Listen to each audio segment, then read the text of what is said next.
Welcome to our channel, where we explore the world of electric vehicles. Today, we're talking about EV road trips and how to make them a breeze. From planning to execution, we've got you covered.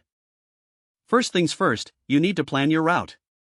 This means researching charging stations and mapping out your journey to ensure you have enough charge to get from point A to point B. We recommend using online tools to find the best routes and chargers. Another crucial aspect of EV road trips is understanding your vehicle's range and charging capabilities. Make sure you know how far you can go on a single charge and how long it takes to charge your battery. This will help you avoid any unexpected delays or anxiety. Now, let's talk about charging on the go. There are several types of charging stations, including Level 2 and DC fast charging. It's essential to know which ones are compatible with your vehicle and how to use them.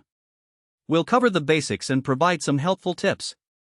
In addition to planning and charging, it's also important to pack the right gear for your EV road trip. This includes a portable charger, a first aid kit, and a roadside emergency kit. We'll give you a rundown of the essentials and some nice-to-haves. Finally, we want to hear from you. Share your EV road trip experiences and tips in the comments below. Don't forget to like and subscribe for more electric vehicle content, and we'll see you in the next video.